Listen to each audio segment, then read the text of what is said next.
네, 오송 참사 관련 소식 좀 더 자세히 살펴보겠습니다. 보도국의 송국회 기자 자리 나와 있습니다.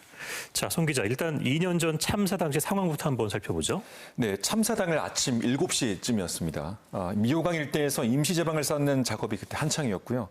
작업자 6명이 흙을 포대에 퍼담아서 이 모래주머니로 임시 제방을 쌓고 있었습니다.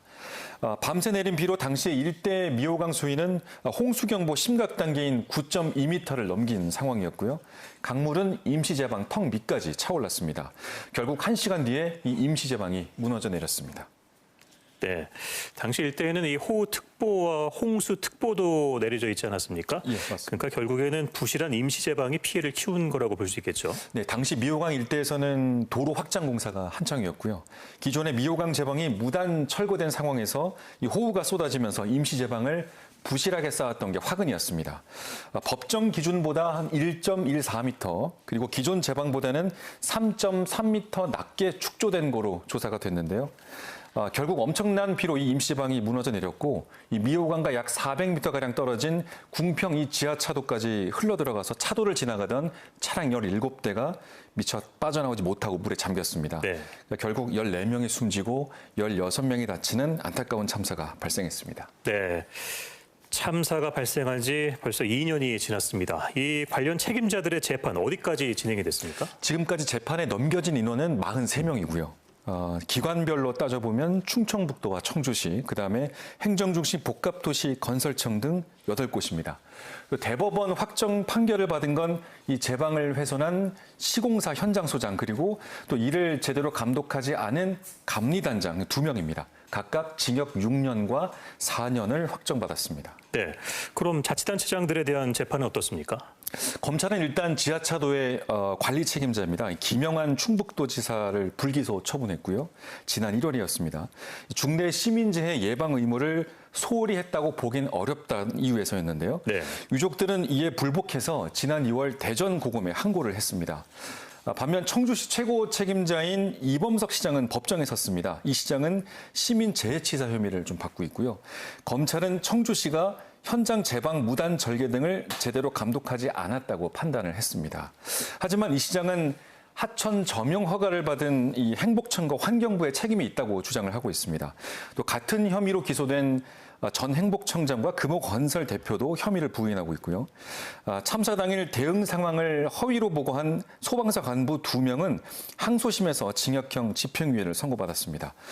또 충청북도와 청주시, 경찰, 그리고 행복청, 시공사 등 이들에 대한 재판도 현재 진행 중입니다. 네, 참사가 발생하고 정부가 제도 개선을 약속했는데요. 지난해 6월에는 감사원의 실태조사 발표도 있었어요. 맞습니다. 오송 참사 직후에 감사원이 전국 지하차도 1000여 곳에 대한 홍수 위험 실태를 분석을 했고요.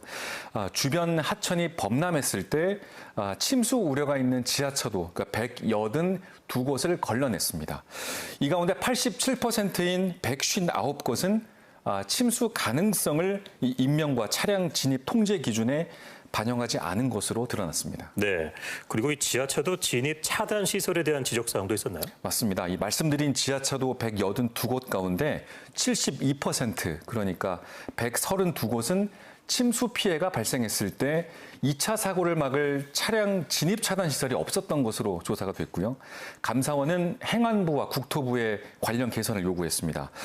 각 부처도 이 자치단체 도로부서의 통제 기준을 개선하도록 하거나 또 진입 차단 시설 설치 대상을 확대하는 내용을 담아서 행정 예고하는 등의 조치를 완료했다고 감사원은 설명했습니다. 네, 자, 환경부는 어떻습니까? 이 홍수 예보 시스템을 개선한 걸로 알고 있는데요. 환경부도 이번 여름을 앞두고 관련 대책을 좀 내놨는데요. 전국 223곳의 홍수 특보 지점에 대해서만 이 특보 발령 시에 안전 안내 문자를 발송했는데 이 지점을 무려 933곳으로 확대를 했습니다. 네. 지난해부터는 이 지자체가 홍수에 신속하게 대응하도록 부단체장과 담당자에게 음성 메시지로 홍수 특보와 정보를 전달하는 체계를 도입하기도 했습니다. 그렇군요. 자, 이 재판과 별개로 유가족과 생존자 그리고 정치권에서 이 국정조사 요구가 끊이지 않았습니다. 지금 분위기는 어떻습니까? 새 정부 들어서요, 이 국정조사 논의에 힘이 실리는 건 분명합니다. 이재명 대통령은 취임 선서에서 오송 참사와 같은 이 사회적 참사의 진상을 규명하겠다는 의지를 드러낸 바 있습니다. 어제는 대통령 취임 이후에 처음 충북을 방문했고요. 오송 참사 2주기를 하루 앞두고 현장을 찾은 건데요. 희생자들을 추모하고 또 국민의 안전에 대한 공직자의 책임을 거듭 강조했는데 이 대통령의 현장 발언 한번 들어보시죠. 그 관리를 부실하게 가지고 인명사고가 나면 이제는 지금까지와는 완전히 다른 기준으로 그 책임을 좀 아주 엄중하게 물어야 될 것 같아요. 그냥 실수니까 실수가 어디 있습니까? 당연히 공직자들이 실수하지 않는 게 의무인데. 네, 이 대통령은 이어 내일 또 오송 참사를 비롯해서 세월호와 또 이태원 그리고 제주항공 여객기 참사 유가족을 만날 예정입니다. 네. 국회 차원의 국정조사 요구에 대한 목소리가 큰데요. 실제 이 국정조사권이 발동되려면 어떤 절차를 밟아야 하는 건가요? 일단 지금은 지난해 8월에 더불어민주당 등 당시 야6당 188명 의원이 서명한 국정조사 요구서가 국회에 제출된 상태고요. 국정조사를 진행할 특위를 구성하거나 또 상임위를 구성하는 일, 그리고 이후 조사 범위와 방법, 기간 등을 담을 조사 계획서 작성, 그리고 본회의 승인까지 절차가 남아 있고요. 네. 여야의 초당적 협력이 중요한 상황입니다. 네, 이렇게 국정조사에 대한 요구와 논의는 활발한데 언제쯤 이렇게 본격적인 추진에 좀 속도가 붙을까요? 일단 더불어민주당 당대표 후보인 정청래 그리고 박찬대 후보 모두 국정조사 의지를 좀 드러낸 상황입니다. 다음 달 초에 차기 당대표 선출을 위한 전당대회가 열리는데요. 그 이후부터 국정조사 논의도 속도가 붙을 것으로 보입니다. 네. 자, 가깝게는 이태원 참사도 국정조사 특위가 꾸려져서 진상규명 작업이 진행이 됐었는데 어땠나요? 300여 명의 사상자가 나온 이태원 참사 발생일이 2022년 10월 29일입니다. 네. 한 달이 조금 안 되는 11월 24일에 국정조사 특위가 본회의 승인과 함께 공식 출범했고요. 하지만 이 예산안과 이상민 전 행안부 장관의 해임 건의안 등을 두고 여야가 내내 충돌을 했습니다. 그래서 45일의 국정조사 활동 시한 가운데 25일을 별다른 성과 없이 보냈고요. 이 국정조사 결과 보고서도 책임 명시 문제 등을 놓고 여야가 이견을 좁히지 못하다가 네. 야당 단독으로 통과가 됐습니다. 네.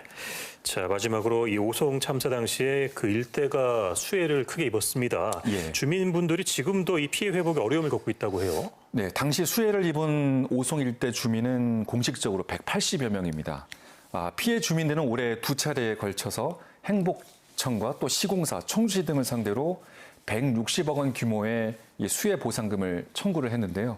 지금까지 보상이 진행된 적은 없습니다.